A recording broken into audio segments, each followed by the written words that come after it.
Okay, so I'm reviewing a type of question that you might come across where you're headed in a certain direction, and I don't need you to do this one. I'm going to have you do one in a second. I'm just going to do this one kind of quickly. You head now towards this island that looks kind of pretty, and notice that's not a right angle. It's not a 90-degree angle. Okay. What's the problem? Let's say you're working with a kid, and you know this is 2, and you know this is 5, and the kid says, well, I'm just going to like do this by drawing this right triangle right here. Why will the kid have massive trouble by trying to just draw that triangle right there to find this side? Why isn't that going to work so well? Yes? You don't have enough information about that. What if they even knew an angle? Let's say they had figured out something that this was like 30 degrees. Is that still enough information? No. And so you won't be able to find it with that triangle. And you just stare at the board for a moment and try to see where the other triangles are that would have enough information to do it. Like, I would have had to tell you this bearing right here. And let's say that it was like, you know, what does it look like? Maybe it's like 60. And then I'd have had to tell you this bearing right here. Compass rose, that would have really helped a lot if the person had drawn those in. And then if I told you this bearing was like, 360, so one less than 3, so 350. If it's 350, hopefully you know what that angle is right there. It's not 350. If they were sitting a course of 350. Do you see the two triangles? Do you see the red triangle? That's the right triangle, and you could have found sides on that. And do you see the green triangle, and you could have found a side and an angle and therefore everything on that? Let's say that I figured out this distance right here. Let me try to be scale-wise logical. If that was 2 and this other side had been 5, let's say this side was 6, and then let's say this side here was 1, and let's say, what else could I figure out? Let's say this side was like,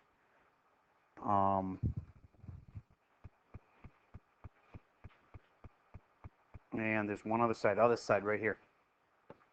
From there to there, let's say that was 0.8. I'm making this up. This is not an exact perfect problem. But do you get now you have enough information to find the sides of the pink one? This is important. Not the angles of the pink one. You usually can't ever figure those angles out unless you have the sides. So now, given what I've just given you, you should be able to say this pink side here plus this side of 0.8 has to add up to that. You know what I'm saying? They have to add up to each other. And this side plus this side will equal this whole side. Get how those would add up? This side here, that's this long, 6, plus this side here is 1, so that this must mean this side is 7.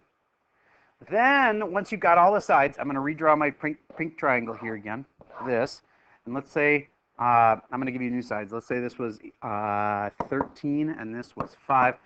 If you had 2 sides, can you figure out an angle? That's really critical for tonight's homework. So would you please just remind yourself how to find that angle? This is a right triangle. Has to be, otherwise these won't work. Would you please find angle theta using your calculator? And then compare with the kid across from you. Groups are kind of strange today because you got a bunch of people absent. I'm going to pause for a second while we make up some groups. Okay, I hope you used sine of theta equals 5 over 13. And then if you're trying to solve this equation, you need to get the sine out of there, and then you'll know what theta is. How do you undo sine? Sine inverse, or inverse sine. So I'm going to go inverse sine, and that cancels that. Inverse sine of 5/13, I'll write it nicer here. And it was like 20 something. What was it? Thank you. 22.6. Anybody verify that angle answer? Okay, awesome. So at the end, you typically know two sides, and you have to figure out the angle that way. Okay. Once I've got one of these angles, do you get I instantly have the other? If that's 22.6. Well, duh. That one and that one together have to add up to 90, right? So super easy to get the last angle. All right, so as soon as you have two sides, you can get the third side from Pythagorean theorem. And two sides can also give you an angle with inverse trig like that. Okay, now I'm about to tell you a story, and this is based on a true story that happened in World War II. Picture World War II, when we got into it, it was because of Pearl Harbor. December 7th, a date which will live in infamy. And it was kind of like right now, in a way, the United States isn't in any wars with anybody, but we all have some tenuous relations with South Korea, or North Korea, sorry, and, you know, a few other countries. But all of a sudden, we have some tenuous relations with Japan, but there's no war or anything. They just decide to sneak attack us, which is very effective because we weren't ready for it. So they fly in with a Japanese aircraft carrier, and they bomb the heck out of Pearl Harbor. One side note on that, they just had one little flaw to their plan. It actually went incredibly well for them, but they could have sent one bomber over to the giant fuel tank storage area and dropped a bomb in there, and it would have taken out all the fuel we had in the entire Pacific. How do you run your ships on fuel? If you don't have the fuel, you can't run the ships. And we'd have to try to get fuel to Pearl Harbor, and then they would have been able to take out the fuel ships that were on the way to. It would have been terrible for us. They could have maybe, not necessarily won, but they could have at least gotten a huge head start on us if they would have just sent like literally one bomber off to the side and taken out our fuel tanks full of oil. Anyway, but thankfully they didn't, and we ended up having a big war in the Pacific. So we had this, I'll fast forward to the part of the story where it involves bearings and stuff. I'm going to pause for just a second. Okay, so you're going to end up drawing yourself a little picture that's going to end up looking kind of like that when it's all said and done from this set of directions. Their ship, the Indy, carries about 1,400, 1,500 people on it. And they're sailing on a mission. They had just delivered, I think it was called Fat Man. You remember how there was two bombs that were going to be eventually blown up? Yeah, what were they? Fat Man and Little Boy, okay. And they had just delivered the bomb part of that, not the plane that was going to deliver it, but the bomb part of that. They had just delivered it to an island. Nobody knew what it was. It was a top secret mission. But after they were done delivering it, they, on their next run, they were going to, I think they were going to Guam, or I think it was the island of Leyte. Anyway, so they're sailing, and in the middle of the night, it is so dark out. Most of the guys were asleep on the ship. The guys who are awake reported that they were up on the deck of the ship, and they couldn't even see their hand in front of their face. Like one of those nights that's so black, it's completely dark out. And a submarine found them. It was a Japanese submarine. And the Japanese submarine fired 6 torpedoes in a fan, and that way you almost certainly are going to hit the target. They dumped all their torpedoes, and they went off in this fan shape, and 2 of them hit our ship. And the Indy went down, and it went down quick. And all of a sudden, there was like 1,400 or 1,500 guys on this ship. Now you're down to 900 because a whole bunch of them died in the explosion and went down with the ship. But 900 of them get off. And one of the brave men, this is what my dad would have been doing. He was the radio man on a ship. He was very young in the war. He was like 16. And he would have been the guy that did this. He wasn't on this actual ship. But he typed out a quick SOS in the radio room. One of the radio rooms was like destroyed, but they got off an SOS, which means what? Save our ship. And it basically, They gave their position and they said, you know, like, we are sinking, help. And that's all you have time for. It's like a quick, and then you got to save yourself, get off the ship. Okay, so message goes out, but Japanese were very smart, and they had been sending out fake distress signals. Once they, you know, they realized, okay, well, when the U.S. ship's about to sink, they always send a distress signal. So why don't we just send tons of fake distress signals? So as you can tell from the context of this conversation, when some of the generals were informed, hey, there's a ship sinking, they said, nah, that's a fake one. They've been sending fake ones all week. They didn't even go investigate it. So all these guys are bobbing around out in the ocean, and nobody's coming to save them because they think it was a fake distress signal. And it's going to take a while before they actually realize, oh, that was real. And so those guys are out in the ocean. How long can you last without water? Because they didn't have any water. About 3 days. The reality is you can last longer than that, but you start going loopy after about 3 days. And you're starting to wind down where you can't think anymore. And some of the sailors died from sharks. Can you imagine the terror of your buddy next to you getting attacked by a shark? They banded into big groups out there and bobbed together. And then they ended up, some of them did survive, but not many. Out of 900, I don't know the exact number, but way less than half of them ended up surviving. And one of the like little messages for you, if you're ever trapped in the ocean, don't drink the seawater. You might say to yourself, but it's just salty water. But it's not. It's worse than that. The salinity of the water is so strong that your body can't handle it.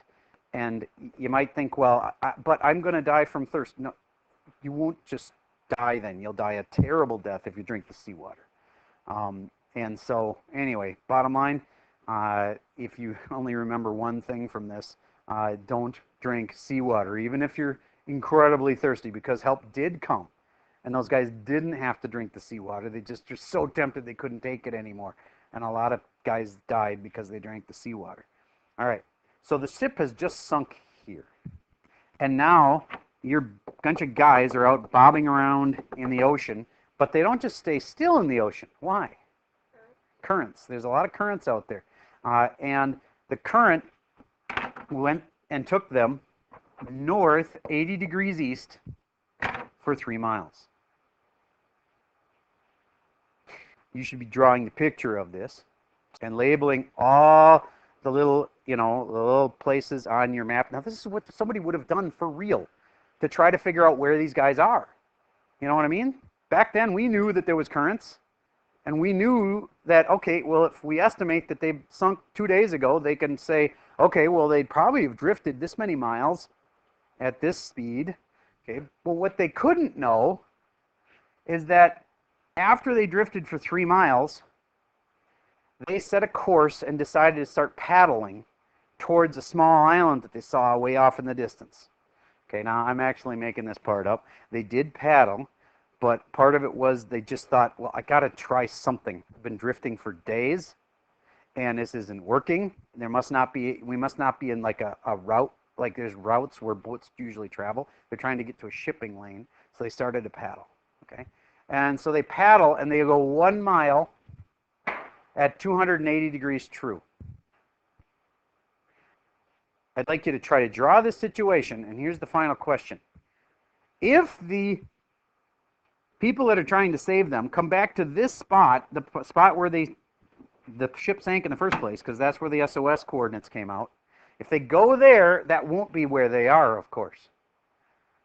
Your job as the ensign is to take this info and figure out where are the guys so that you can tell the rescuers, okay, once you get there, you should head at a bearing of like 78 degrees for 2.3 miles, because that's where they are. You're trying to give an answer of where to go from the original site that gets you to where the guys are right now. Okay? So from the original site, how far should they go and at what bearing? Give me an answer in true bearings. Okay? Draw triangles, of course.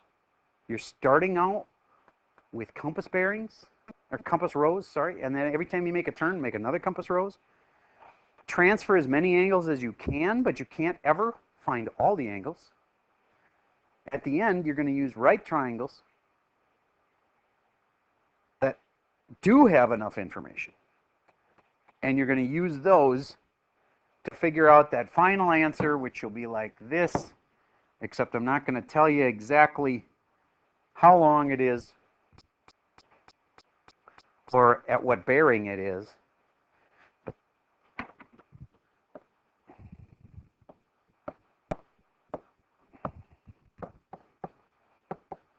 Something like that.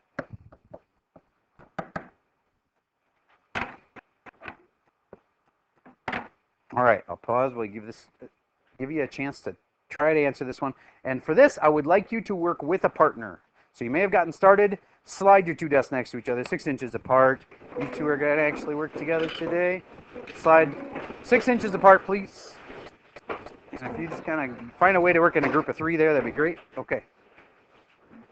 Share drawings, share ideas. You're all going to have to solve this problem to save your sailors. Okay, just to make sure you don't use the wrong picture and then work on it for like 10 minutes. Here's how you'd start. And this one was 80 right here. You would be going north, but then you swing 80 degrees east of that. So that's the first one. Then you put the compass rose right at the end of that. Don't put an arrow tip on the end of it. That would just confuse you. Okay, next, you're going to make another one, and it's 280 true. That's back this way. Okay, I better be a little more careful. That way. Okay, for 1 mile. So now I can label them with 3 and 1. And if you've been doing it right so far, keep going from there. But I just want to make sure you weren't goofing something up major from the start.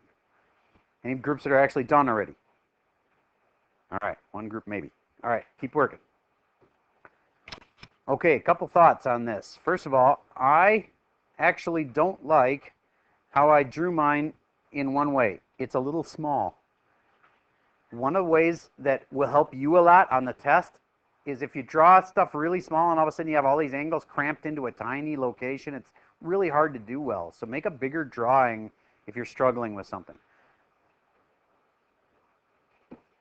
Okay, I'm going to draw a little bit more on mine. I'm going to make this green dotted line because that's really what we want to solve for right there is the green dotted line. But it's going to be part of, I'll just make one big pink triangle of doom because this triangle will not give us the answer. It's the other triangles that will. Eventually we'll use the pink triangle, but not at first. A much better triangle to use would be this dotted black triangle. That's a good one. And this one with the blue bars. That's also a good one to use.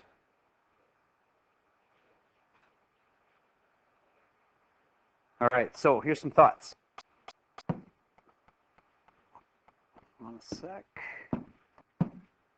That side's 3. Whenever it gets messy, I strongly recommend you pull out the triangles so that you can see them better as their own triangle all by themselves. And that is a 10-degree angle because I know that this one's 80, the rest of it must be 10 because they add up to a total of 90 called complementary angles.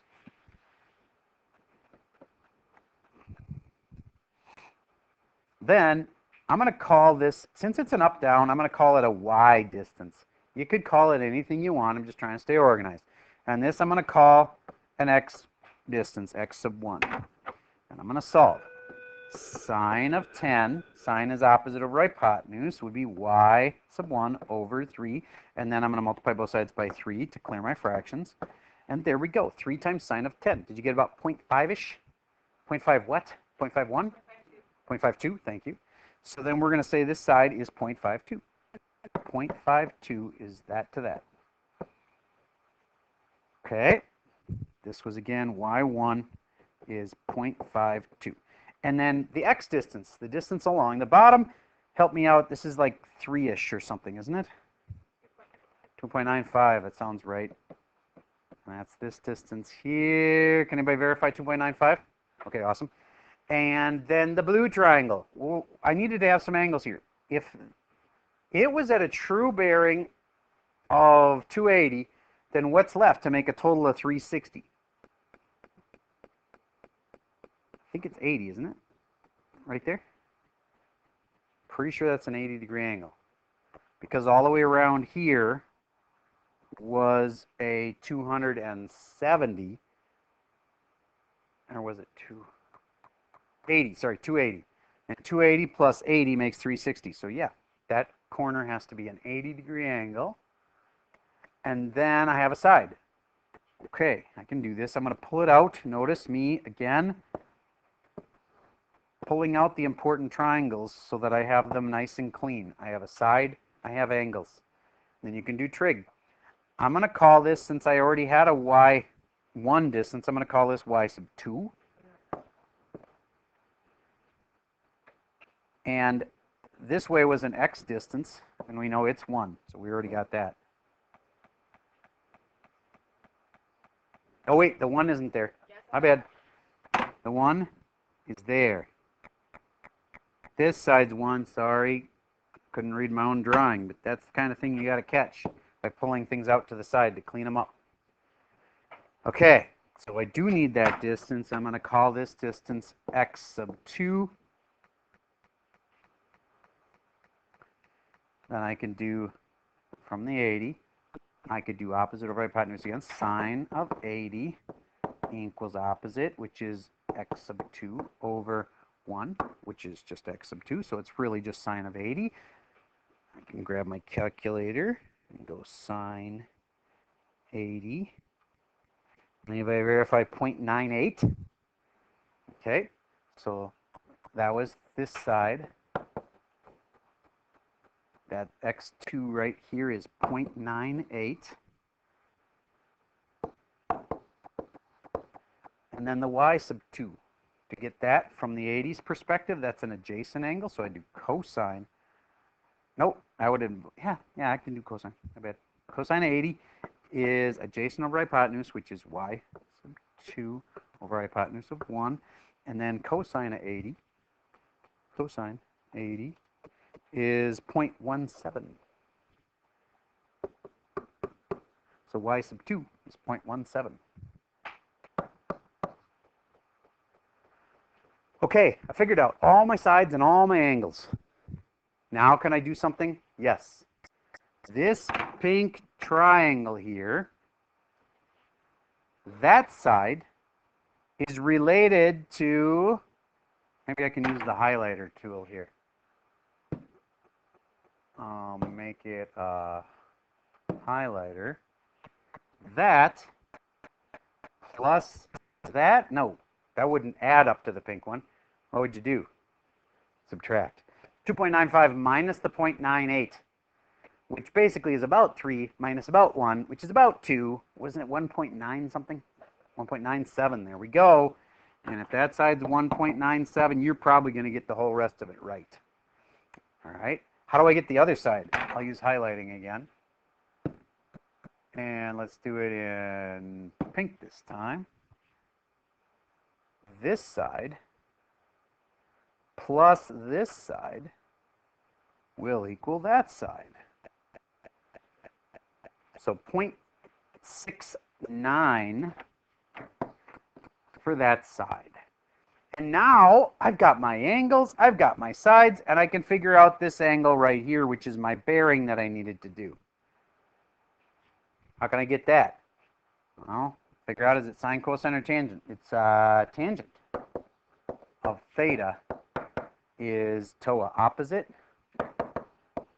over adjacent. So then I do inverse tan on both sides. Inverse tan cancels off tan. And I have inverse tangent of that. And if I remember it from last hour, It's 70.7 degrees. How many of you came up with 70.7? To get how you could actually do this in the real world, you just need to know like how fast the sea currents are going and in what directions. And then you could say, oh, they've been out there for 2 days and it's flowing at this many miles an hour, and you can say, okay, well, they must be about here. The only thing you wouldn't know is if they started paddling somewhere and they paddled in a certain direction. It's one of the reasons that actually, unless you have a destination to paddle for, it might be better to just let yourself drift, because they can calculate where you would be if they know where they found your sunken plane or they knew where you went down. That's a lot of ifs, though. I have a great scene I think I'm going to show you tomorrow from Castaway, which shows that if you divert from your normal course on a plane, you know, they know where you're supposed to be, and you divert off of that course, you can have a search area, because like they don't know which way you turn. You know what I mean? Like you could say, last time I saw my brother, he was running directly east, but then I don't know if he turned somewhere from that course. He could have gone to the left or right, or kept going straight. You don't know. All of a sudden you have a big search area. Anyway, and it can be pretty daunting. All right, so final answer. You should have told the search rescue people to, once they found the spot where the ship sank, that they should go for, how many miles was it? 2.79? 2.09? Thank you.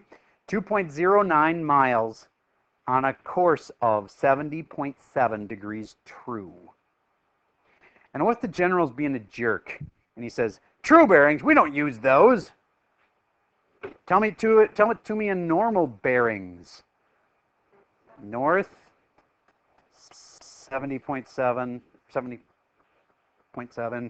degrees east. Okay. All right, good. I think you got the idea there. Now let's talk about three-dimensional. Yes, question? Good question. I will accept both, but I think true is easier. So unless it says, so look for the directions first. If the direction says, give your answer in true bearings, you've got to go with that. But if it isn't clear, you get to use either. Yes? That's a good question. There was a lot of rounding in that. And typically, the best answer to say is don't round it until the final answer. But I also know there's reality of, like, the numbers are so big. So basically, don't round it much until you get to your final answer. Because if you round it to the 10th place and then you round it to the 10th place, every time you round, you're slightly off. You're making it more and more off, right? So try to leave in as many digits as you can. And at the end, your answers will say round to the whatever place, okay? The best is to not round it at all until the final answer. But so basically, the more accurate you can be along the way, the better. Typically, I end up accepting answers that are slightly off. I'm not going to say you did all that work and you were off by 0.1 degrees. Marking it all wrong. No. All right.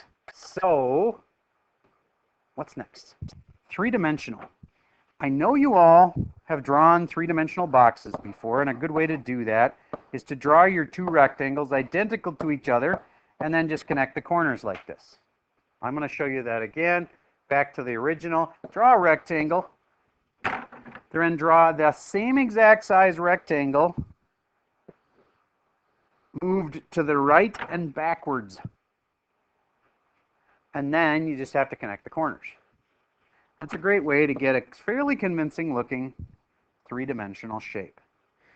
And if you want to make it like not see-through, then you could figure out which ones you'd erase to make it non-see-through. But see-through ones are probably better for giving you that three-dimensional picture.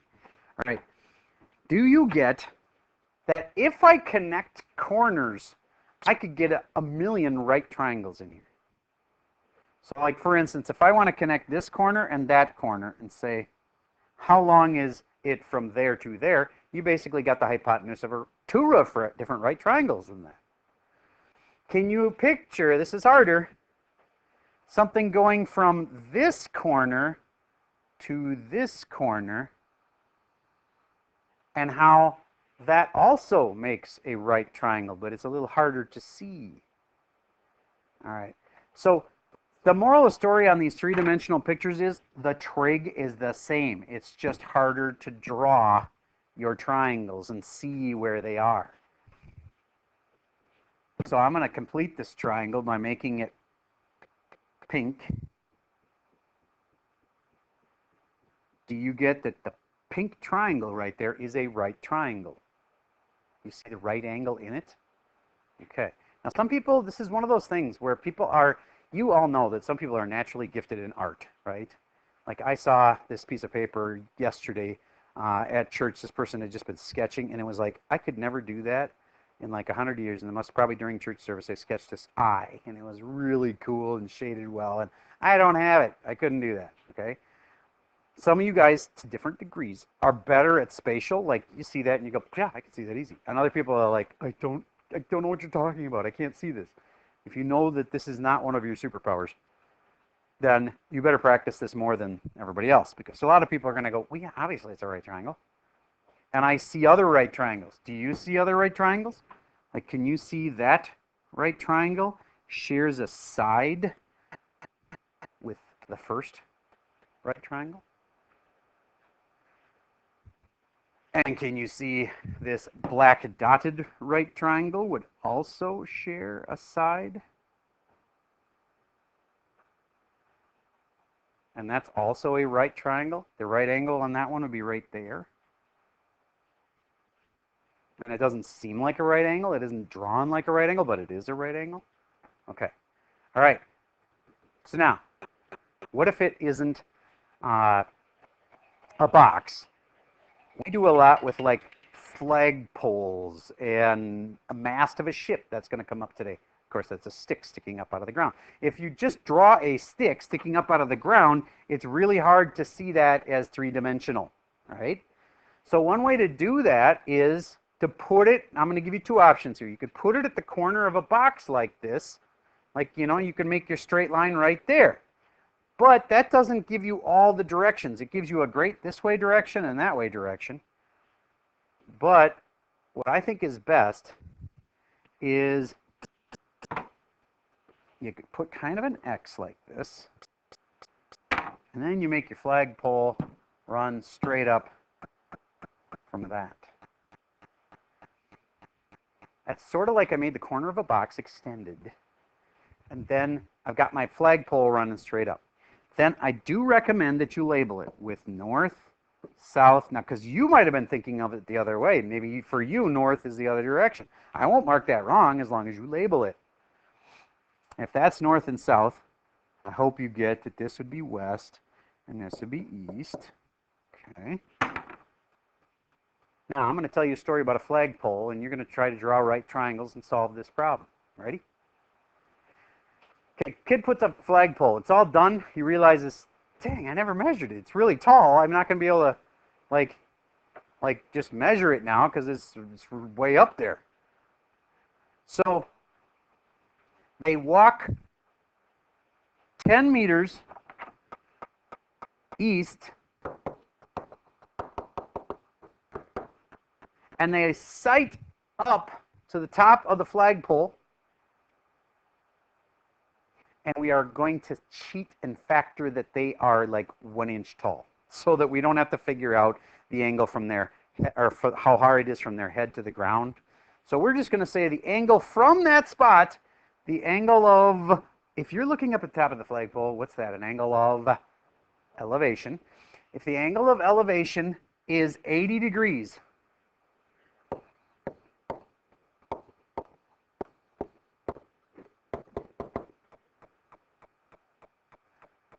and how tall is the flagpole? Hint, if you draw them right, there's right triangles around.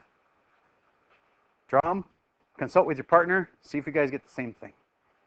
See if you're having the same approach. Okay, hopefully that was a pretty easy one. That angle there was 80. That's a right angle, even though it doesn't look like it. You got to get used to that with 3D.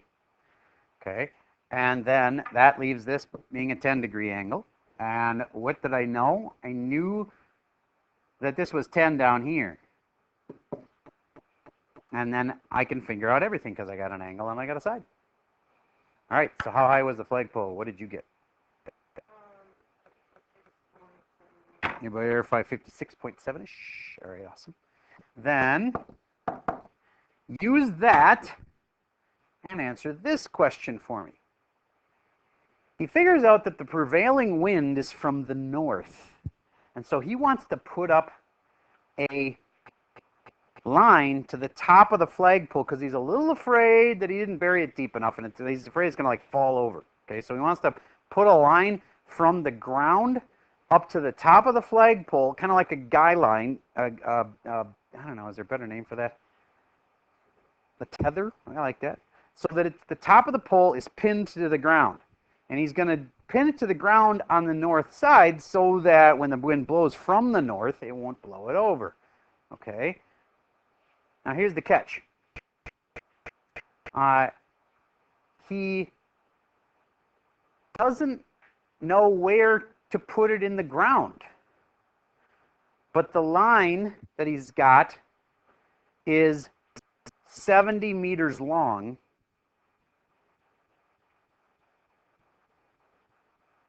If he's going to use all 70 meters,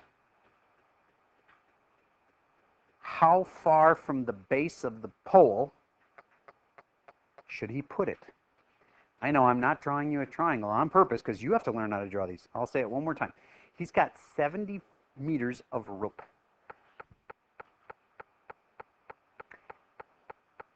And he wants to attach that to the top of the pole and the ground to kind of hold it up so it doesn't blow over. He's going to walk from the base of the pole north because the wind comes from the north, so that should keep it from blowing over that way.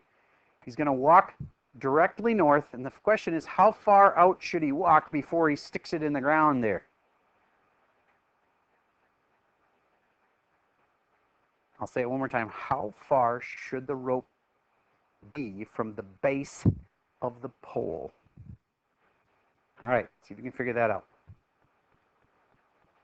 Yes. Yes, you can ask. Ask it out loud so everybody can hear. Yep. Okay, and I'm guessing, since yours rounded 57.6, that it was just a rounding issue. You might have rounded slightly different than the other person did. So you probably were more accurate than they were. I'm not saying you're wrong. Oh.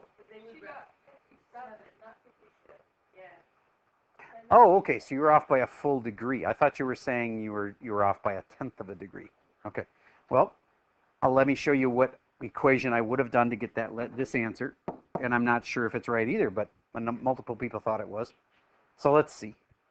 I would have done, since I had the adjacent angle and I wanted the opposite, I would use tangent because it has opposite and adjacent in it. I'd say tangent of 80 is equal to, I don't know, because we didn't know if it was 56.7, over 10. So it should be 10 times the tangent of 80. Double check that. 10 times tangent 80 and see what you get. Maybe I should change that number.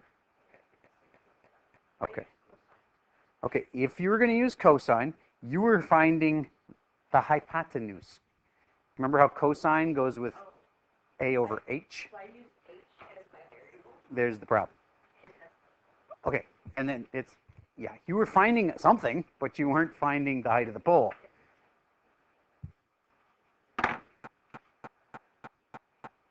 All right, did you figure out how far? How far north do you think? 41. Anybody verify 41.0? All right, a lot of people are saying yes. Just to clarify, that triangle would have looked like this. We'll do with pink. We didn't know that distance. We did know that length because we knew how long our rope was, and that was supposed to be 70. And we already knew the height was 56.7. And if you know the two sides, it'd be easy. All right, so then here's the next question. It's a follow-up. From that spot on the ground where you just tied that pink rope, what's the angle of elevation?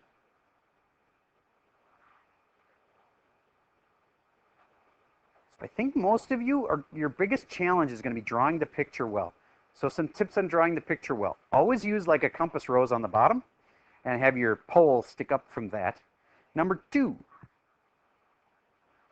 always, if your drawing is too small, make it bigger. Just take some time. Take a whole sheet of paper if necessary.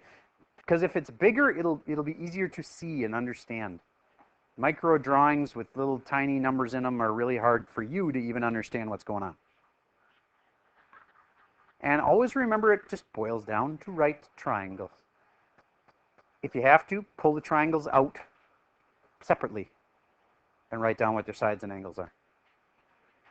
I'll do that for this one. See, this triangle right here, I'm going to pull out and say it's really just this triangle right here, where this side was 70, this side was 56.7, and I was just asking for that angle there because that would be the angle of elevation from the ground. And so you could have said sine of this angle is 56.7 over 70. Now listen, please. Don't move. Don't move.